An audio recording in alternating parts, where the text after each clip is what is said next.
Good morning, Ludivine. Good morning. Thank you for welcoming Maison Albert Bichot in the Hospices de Beaune winery in the cellars. Yes.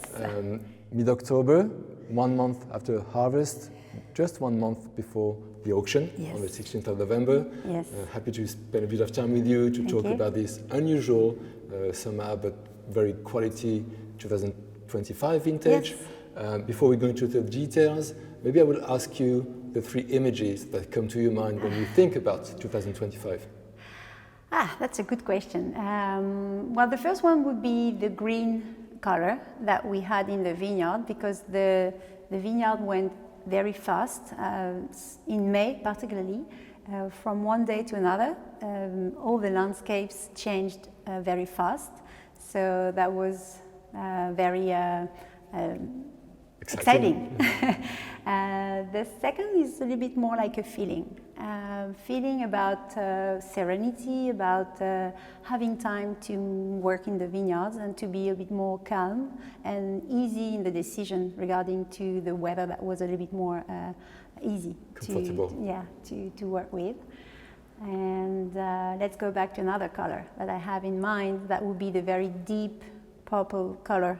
When we crush the berries, when we control the maturity. It was so dark already on the 16th of August. So we had at this time a bit of clue about what we would expect. Okay, thank you. Let's start with the 2025 vintage conditions. An early vintage, yet both at the same time easy and complex. Yeah, with a lot of contrast, I say.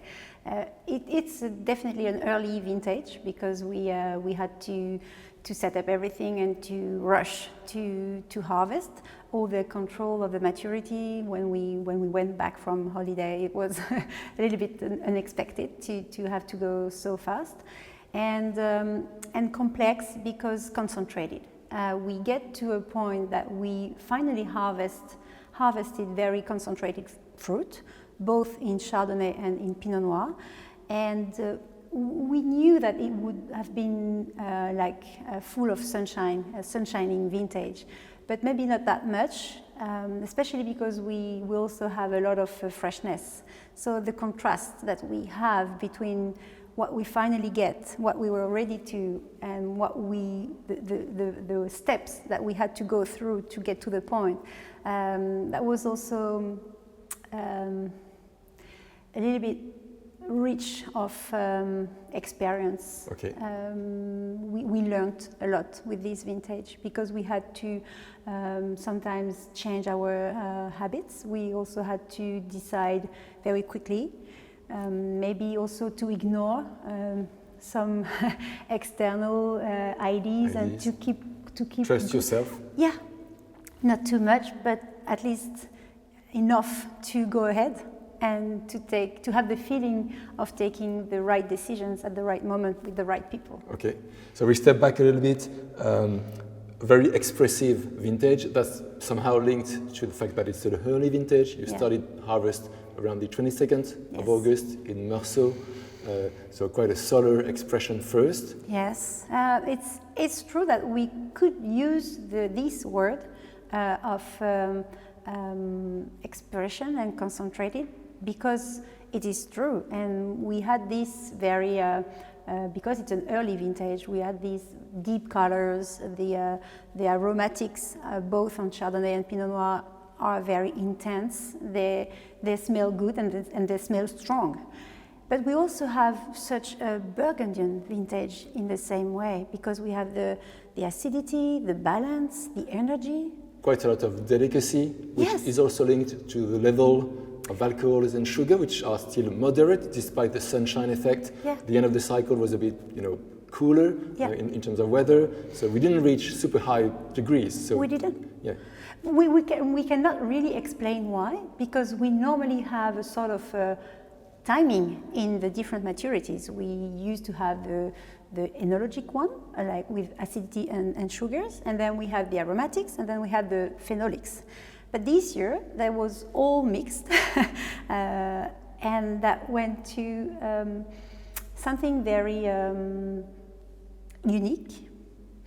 And we finally get to the point that we managed to reach the 2 second one, the aromatics and the polyphenolics one, But maybe for the enologic one, please don't ask me why. I cannot explain. This is the way it is.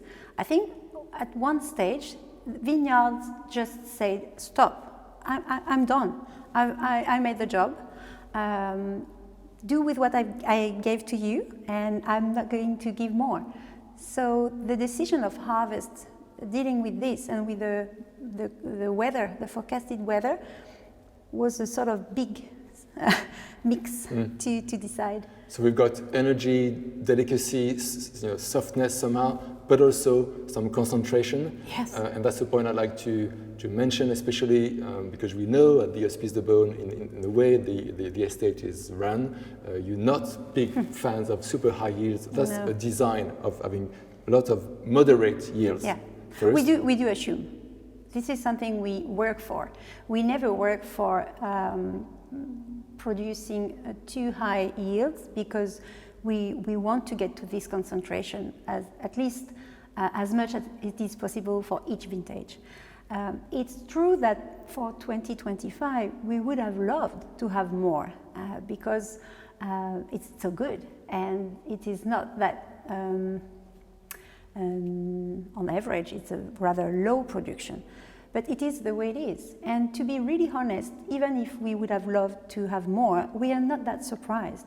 We knew from, not from the beginning, but not too far from the beginning.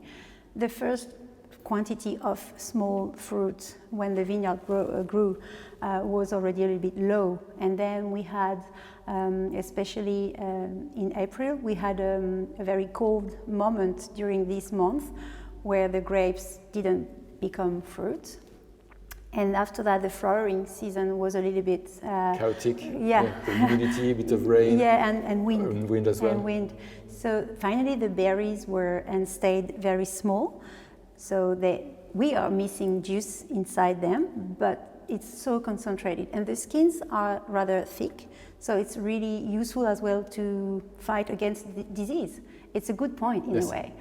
So when you blend all the strategy and the philosophy, the approach, the original approach of the estate, and the natural condition of the vintage, of course, we can propose 539 barrels this year, 428 in reds and 111 in whites.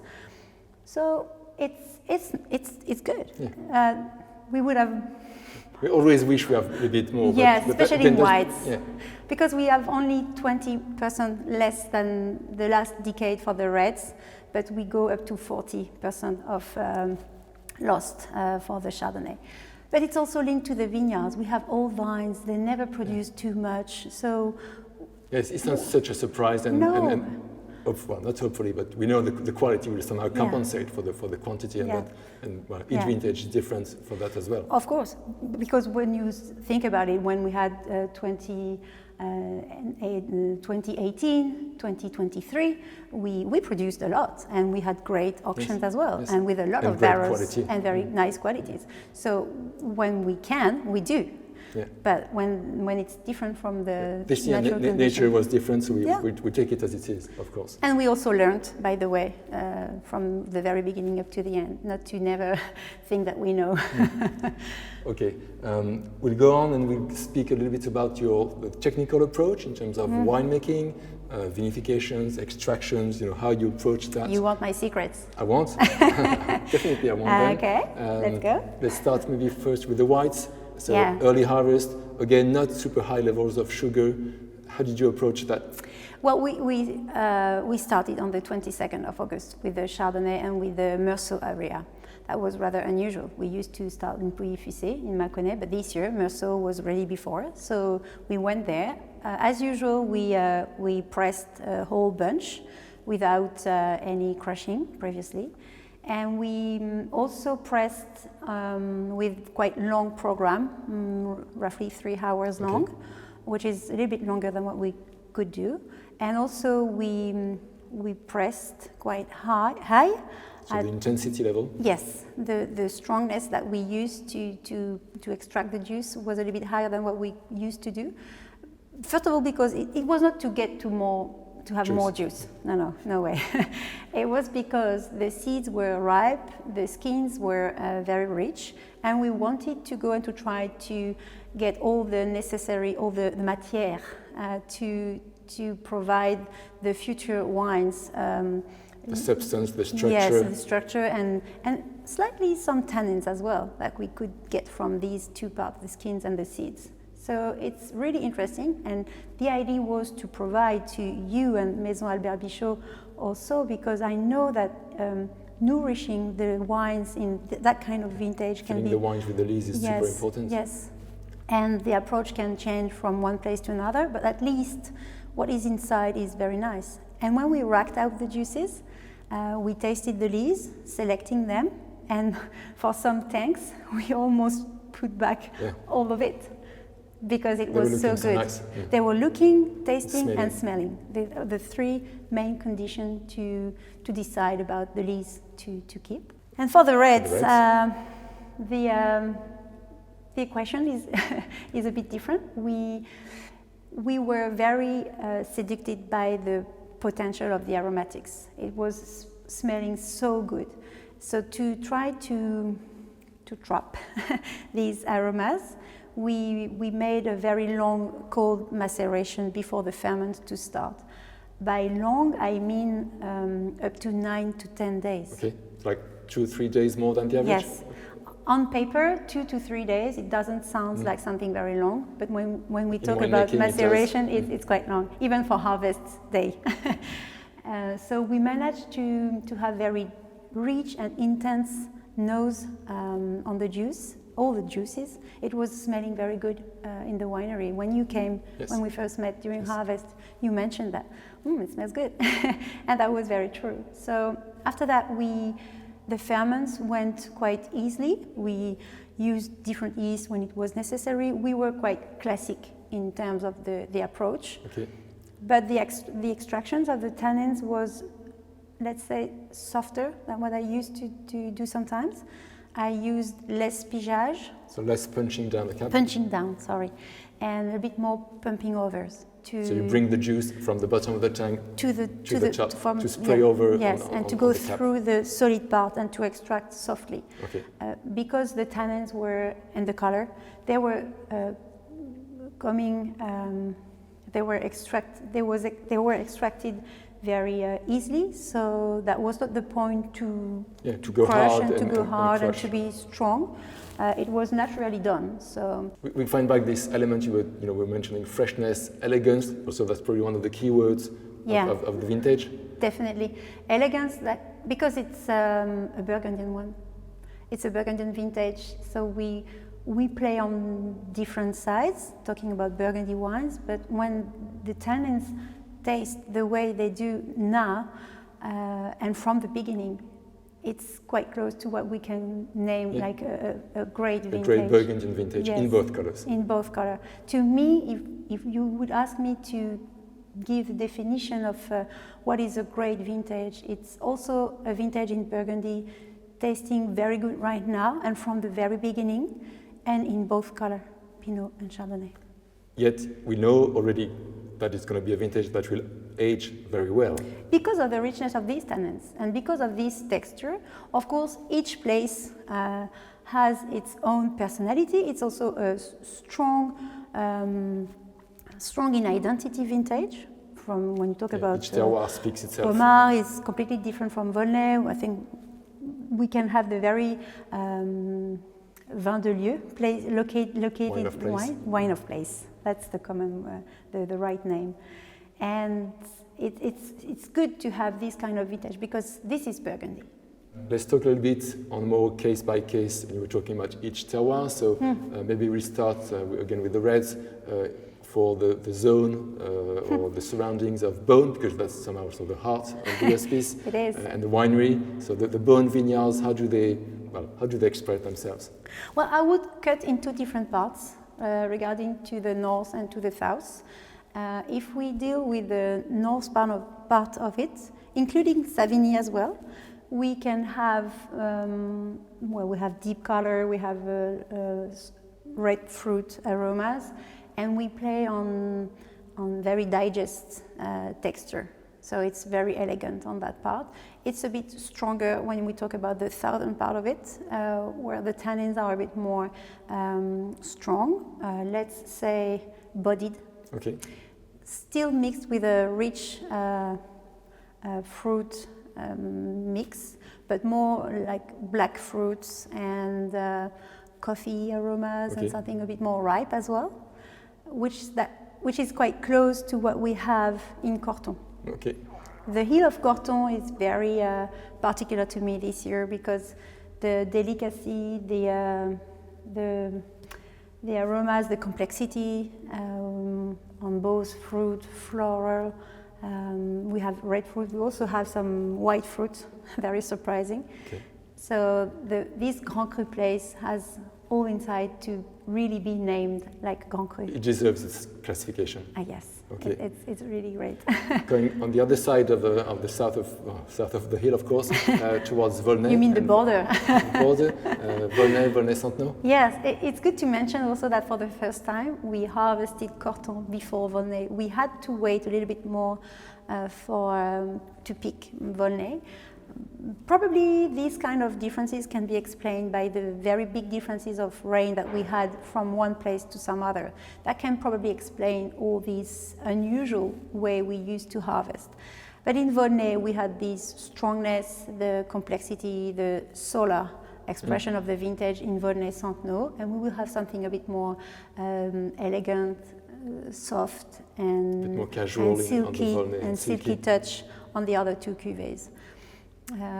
We definitely have something, again, different in Pommard. The Pommard-Epneau. Pommard-Epneau, Pommard Rugiens, and even the village.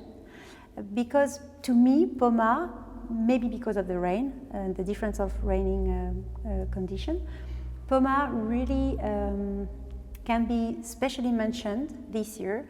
The fruits were small, the berries were very energetic. And when we desteam, we had the very entire berry. They were not that liquid and I used to say tired, that it was sometimes in some other places. So it was great to have this kind of Pommard, and maybe with the approach that we have of small yields on that particular places, in this particular vintage, to me, all the planets were aligned with each other. Yeah, okay. In this place. Okay, great. And then a little bit about the wines. So maybe we can start with the Meursault, which is a big part of the estate. It's a big part of the estate, and it's also the one we start with. As I mentioned, we had to wait for Pouilly-Fuissé because at this place mildew and weather was a bit more chaotic there, so we had to wait. We only produced 10 barrels instead of almost 30. Yeah.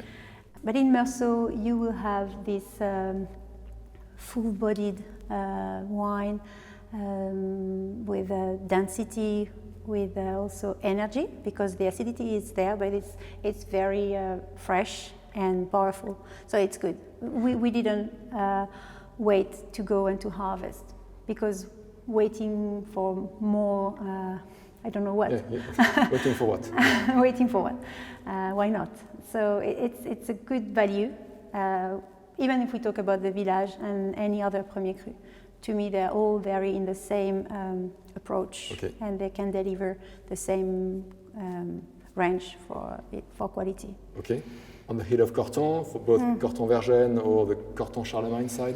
Well, there we have something more salty, still silky, like the tannic approach, but we play a little bit more on citrusy and lemony things to have this energy mixed with something very mineral. Okay. So to me, the hill of Corton this year in Chardonnay and in Pinot Noir is really eyes closed choice.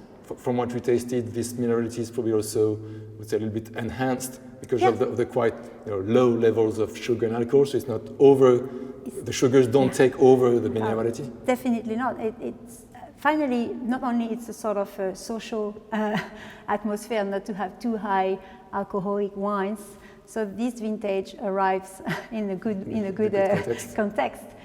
So, and we can understand how it is elegant, also not to cover these aromas because of alcohol. So it's quite a balance. Okay, great. Saint-Romain, maybe a little bit, few words? Saint-Romain, the last one. The last one. It was our Paulet. We first harvested Chablis. Chablis, the grapes were not in that good sanitary state. We had to sort out a little bit more, and we didn't press that long, and neither that long nor that strong, because we wanted to play on the elegance and to play on the gourmandise, the sweetness of it. We make Chablis like in a Côte d'Or style. So we stir the lees, we use barrels, so we also need to think about that when we first want to press.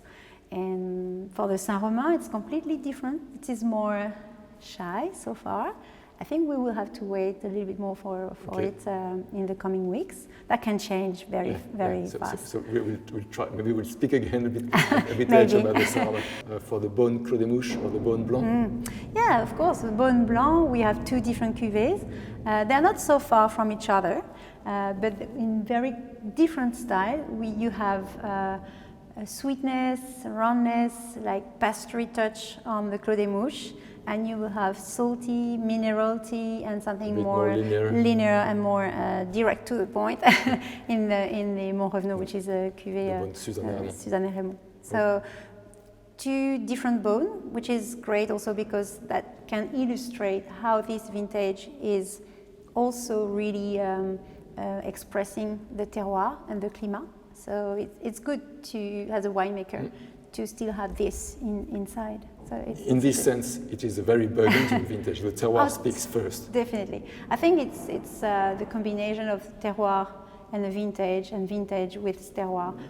And when none of them is stronger, when they just married together, I think we get to the point to have and to talk about great vintage. Like 25. Like 25. Excellent.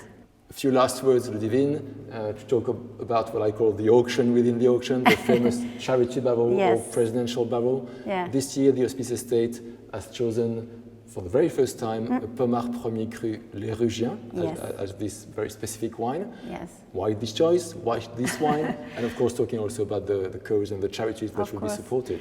Well, to go back a little bit, as I mentioned, Pommard is very special to me and to us this year because we are a little bit more used to this place with experience now. So we were very at ease with the grapes and the wines coming from this part. It's also a coup de cœur, to be very honest. A crush. Yes, it's like a crush. We almost fight it to make the pumping over on that tank because it was smelling so good from the very first day. Pommard Rugien for us is quite big parcel. It's 0.7 hectare. We have in this wine 1/3 of Rugien du Haut and the other 2/3 Rugien du Bas. We're quite close to yours. We've got some more Pommard Rugien ourselves with our Domaine du Pavillon. So I think we're neighbor. Yes, we're neighbors. It's a plot we like very much and very enthusiastic about it. And you know the idea in some future we can mention Grand Cru name kind of Grand Cru status to this very specific Rugien. Very specific and Epinot as well. Usually this plot is blend to be in the Dame de la Charité cuvée. So the other part of the tank is now inside this cuvée, but this very unique in the world barrel is now here and dedicated to this wonderful cause. Okay, which is so innovation at the service of handicap. Yes, and with two great associations which decided to focus the project on childhood. And so it's ECO, which is a very local association here in Beaune, and another more national one with the Institut Robert Debré for the children brain research. So we are very happy to support these projects because being a hospital, we are here to care people and also to take care about old people, but it's a thing to help people to get to the end of life, but it's also important to be turned to the beginning with the children, of life. babies, and that. And babies, children, and young adults also need to even more attention and even more care. So being inside this energetic project is really really important to us. We hope that it will raise a as good every price. year, you know, we'll try to support as much as we can this charity barrel. You know, Is Alberic from Pommard? I think he is from Pommard. So, we get something. Well, that's a good thing to talk. Thank you very much, Ludivine. You're so welcome. let's see each other in a couple of weeks for the auction day. And thanks again. Cross finger. Thank you so much.